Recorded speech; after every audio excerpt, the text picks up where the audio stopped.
What's up, online learners? Let's look at some photo editing. So normally, you guys would be using Photoshop. And if you can access Photoshop, all you need to do is download that. I'll create a specific video a little bit later today and get online. But if you can download that and get that installed, Photoshop is much better.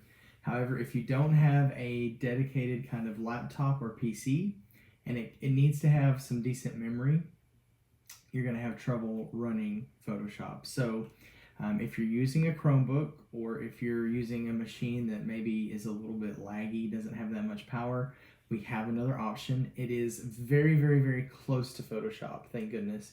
And so a lot of the stuff that you would be learning on Photoshop, we can do almost the exact same thing here. So we're going to walk you guys through that. It's called Photopea or Photopea or Photopea. I don't know how to say it. Miss Belial, who works with us in the AV department, looked it up, and I think she said it was called Photopea. Yeah, Photopea. I think that's how it's pronounced. So we're going to go to, if you guys will join me at the computer, www.photopea, Photopea.com. And that's going to bring you here. Now, there is one goofy thing, and I cannot do anything about this, but there's going to be ads here on the side. We've got ads for Nebraska Furniture Mart and Verizon, and I don't know what this even is. So I'm just going to cheat and scoot that over there. Take that, advertisers. Now we can't even see what you're advertising. Gotcha. All right, here we go. Photopea. This looks a lot like Photoshop. There are a lot of tools that are exactly the same, which is good. There are a few things that are a little bit different. So we're just going to try to walk through this. So you should be looking at this exact screen, though it may look a little bit different depending on how big your computer is, but you should be right here. So to start us off today, we have a file that we need to download, and it should be attached to your Google Classroom assignment. So you can download, it should be a photo of a woman holding a rose. So you guys need to download that image and download it to a place you're going to be able to find it. On a Chromebook, I'm not quite sure where that is, but just make sure you know where it goes. If you're using a PC or a Mac, it normally goes to your downloads folder, and it's pretty easy to find there. On my computer, I've already saved it. It's gone to my downloads folder. So let's go back to our computer and see what we can figure out. I'm going to click Open from Computer, and there's a reason why. When you're using a photo editing software, it opens to whatever size you want. So if you're making a billboard, which is huge, you want it to be a really, really large file. But if you're just making a thumbnail for a YouTube video, it needs to be pretty small. Some different things have different requirements on file size. And so, I woke up too early today. Yeah, definitely woke up too early. So what we're going to do is we want to open the image that we want to edit at the exact same size that the image is. That's going to give us our best quality. So what we're going to use is, on our first screen, we're going to click on Open from Computer.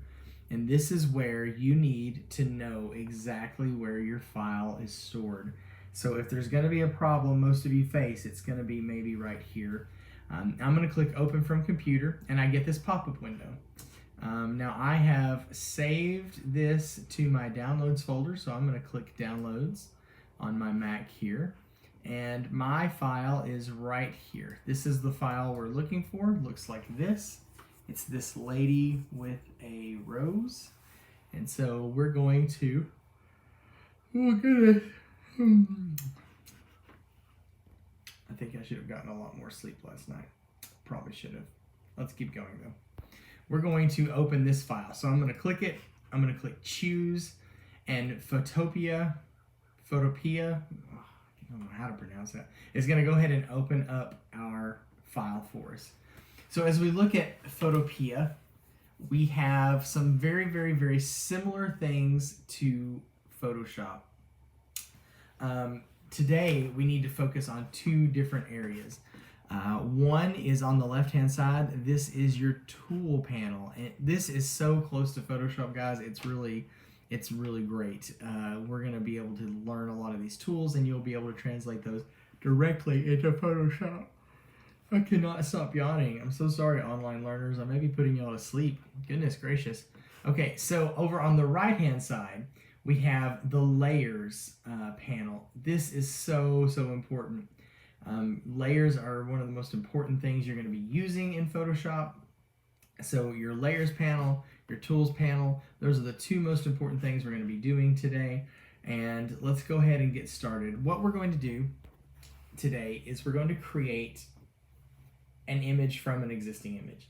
And what we're going to take is we're going to make the rows, keep it color, and we're going to turn the rest of the image black and white. So what you'll have is a woman that is black and white holding a very vibrant red rose.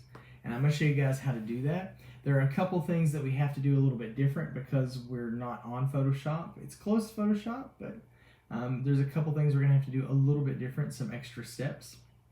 But it's okay because it's all going to come out the same. So let's take a look at what we're going to do. First thing is look over here at your layers panel. We have one layer named background. So the way that we're going to create this is we're actually going to make another layer that's going to be black and white, and we're going to erase the rows from the black and white image so that you'll be able to like see through it and see the red rows. So the first thing we need to do is duplicate this layer so that we have two layers that are the same. So here we go. I'm going to duplicate this. Now on a Mac, normally in Photoshop you can hit Command J to duplicate, and I think this works even here on Photopea. So Command J. Hey, it worked. If you're on a PC, hit Control J. Control J on a PC or a Chromebook. Control J will duplicate your layer. Or you can even right click and just click duplicate layer. When we get really into some of these different designs, different things we're going to be doing, we're going to have several layers. So I always like to organize and name my layers. So I'm going to double click right here where it says the background copy, the name. I'm double click really fast, and I'm going to just change the name to BW for black and white. And so now we have our two layers. Now the fun part. We need to turn this top layer black and white. I'm going to show you guys how to do it with a non-destructive method called an adjustment layer. There's other ways to do it, but they're destructive ways. A non-destructive way means that if you want to go back and change it or make adjustments to it, you can. There are destructive ways to do it, and if you just turn it black and white, you can't go back. So that's something to remember. So let's look at this. I'm going to make sure I have my BW layer selected. Make sure you have your BW layer selected. And I'm going to use an adjustment layer. So down here at the bottom, you have a circle that's half filled in and half not, or it's half black and half white. I'm not quite sure what that's supposed to represent, but just click it. And it's going to give us all these different options for these different adjustment layers. What we're looking for is we're going to turn the color off, and that's called saturation. So we're looking for our hue saturation. This is the exact same setup that's in Photoshop, but we're going to click hue saturation, and this gives us our a new layer that has popped up here. This is an adjustment layer, so check this out. Adjustment layers affect the layers that are underneath them, and they are not destructive. You've got some different kind of fun things you can play with. This isn't just a saturation, it's a hue saturation. So we can adjust the hue and we get all these crazy cool effects, but I'm going to go back to 0 right here because that's where I want it to be. We can adjust the lightness, and so that makes it brighter or darker, but I'm going to go back to 0.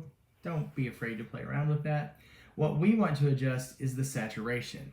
And one thing high school students do a lot of is turn the saturation up too much and think that's a good thing. Too much saturation, not a good thing. You normally want to turn your saturation down. So if you turn it up, you get it looks okay for a second, and then it starts getting real gross real fast, and then you just get this. So what we want to do, the less saturation, the better. What we want to do is we want to actually turn our saturation all the way down to 0. And that gives us a completely black and white image. So normally what I would do is on Photoshop, where it says apply and then it has total, I'm going to have to actually look and see if there's a way to be able to just apply this to a specific layer. But normally what on Photoshop we would do is click right here because we only want to apply it to the black and white layer. Unfortunately, that's not working. So once we get this set up, what we're going to have to do is we're going to have to click Shift. And let me say that again. We're going to have to hold down the Shift key and click and make sure both layers are selected. So you've got your hue saturation and your black and white layer. And what we're going to actually do today, for the sake of time, is we're going to right click and then we're going to go to merge layers. So I'm going to right click, I'm going to click merge layers, and there we go. Now we have one single layer that's black and white. I'm going to go ahead and double click again and rename it back to BW because it just changed the name. So if you look at these little eyeballs, you can click them and it turns them off. It makes the layer invisible, so it's blank now. So we can turn that on and off. Now, what we need to do is we need to get rid of the rose that's black and white, and we want to see the red rose that's underneath it. So all we're going to do, really simple, is we're just going to erase it. We're just going to erase that. So I'm going to come back over here, make sure, one of the most important things you have to do is make sure your black and white layer is selected. If not, you're going to be erasing the wrong thing the whole time, and that's awful. So making sure your black and white layer is selected, we're going to come over here and we're going to go to our eraser tool. It's this weirdly shaped kind of thing. You can just hit the letter E and it will use the eraser tool, but we're just going to click eraser tool, and it gives us a little circle, which is really nice. And so what we're going to do is I'm gonna make it a little bit bigger. So on my Mac, I can hit the left and right brackets that are beside the P button, and I'm gonna make it bigger. Up here at the top, we have some different adjustments: opacity, flow, smoothness. Here, if you look all the way over, it says mode brush, and then to the left of that, it has a circle with a triangle. We have the option to change the size here, so if you don't want to use the bracket key, you can just use that. We also have the option to change the hardness. So let me really quickly show you what this can do. Here is a hard erase, and the edges are very hard. I'm going to turn the softness all the way down, the hardness all the way down. And here is a soft erase, and you can kind of see the difference between the two. One is very harsh and exact, and one is very kind of smooth and almost flowy. It kind of just looks like it fades. And so I'm going to Command Z or Control Z on a PC or Chromebook, Command Z on a Mac. I'm going to just erase that. I'm going to go ahead and set my hardness to about 20%. And I'm going to leave my pixels right where they are. And what I'm going to do is I'm just going to start with the middle, and I'm just going to erase as much of the middle as I can. I'm going to stay away from the edges, but I'm going to get as much of this middle part as I can. I'm kind of just like drawing a circle around and now I can just like erase the inside. We're just going to erase as much of it as we can. So this is just kind of like, we call it kind of a garbage thing where we're just going really quickly, not really paying attention to details, but that gets the bulk of the work done. Now, what we need to do is go back in and clean this up. I'm going to hit Command or Control plus on a PC, and I'm going to zoom in.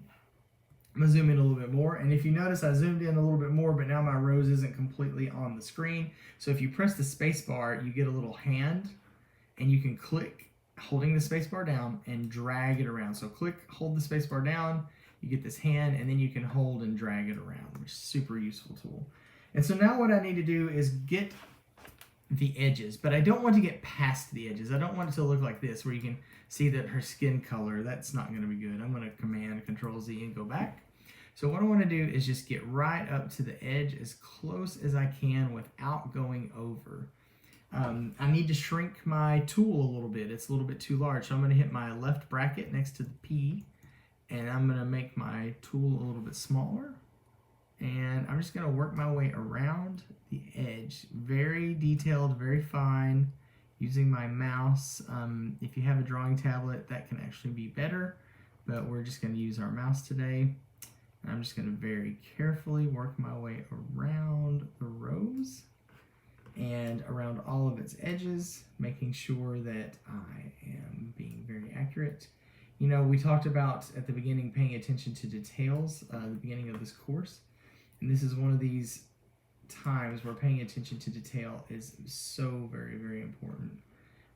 You can see right here, I got off just a little bit. I'm gonna have to undo, Command Z, Control Z to undo, and I'm gonna go back and do it one more time, just to make sure I don't get off, because when you're finished with the image, you will be able to tell and it will not look as good.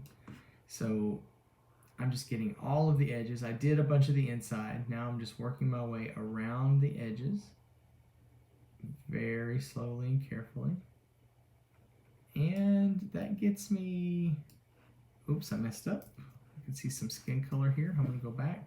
And if you notice, if you do shorter erases, it's kind of better, because if you saw right there, I just did a really long erase, and because I messed up, it undid it all. So I had to go back. So click, let go, click again. It kind of helps. All right, I think I have gotten this pretty close. I could have done a better job, but I'm not going to stress about it. I've got some cleanup to do. So to do the cleanup, I'm actually going to turn the the background layer off. And that kind of shows me where I have not cleaned up the rose as good. When you see the little checkerboard, that means that it is transparent. So we're looking at some transparency here. I'm going to make my brush bigger by hitting the bracket key, and I'm going to just come in here and clean up all of this gray. I want it to be nice and transparent. No weird gray artifacts or shadows or crazy things that I just didn't do. You can adjust the brush size as you need to make sure and get it all cleaned up. And so I think we've got this cleaned up pretty decently. When I turn, oh nope, here's some spots here. Here's a spot there. Just make sure yours looks really nice. And when I turn the background image back on, it looks pretty decent. We're gonna Command minus or Control minus to zoom out. And okay, there we go. That looks pretty decent. Not a bad job for something that you do with an online tool. Now we need to export that and get it saved so that we can submit it. So let's figure out how to do that. You're going to look at your image, and what we're going to do is we're going to come up to File. We're going to go to Export As, and we're going to save it as a JPG. This is a deliverable file. This is something that you can turn into your customer that they can use. And so we want to submit final products to me. I'm your customer. So let's look at this. So go to JPG, click it, and it's going to give us some options. We're going to leave them just as they are, except for quality, which we're going to turn up to 100%. And now it shows you your size down here, 1.4 megabytes. That's not a bad size. If you've got something larger than that, you might want to check your settings or maybe figure out what might have happened, because it should be, a couple megabytes at most. And I'm just going to click Save. It's going to ask me, do you want to, now this is something that Macs do. I don't know if PCs or Chromebooks will do the same thing, but of course I'm going to hit Allow. And it's going to save to my Downloads folder. So on my Mac, my Downloads folder is right here, but that's where it's saved to. From here, all you have to do is submit that file to me on Google Classroom, and you're done. The JPEG. So that's what I need, is the JPEG.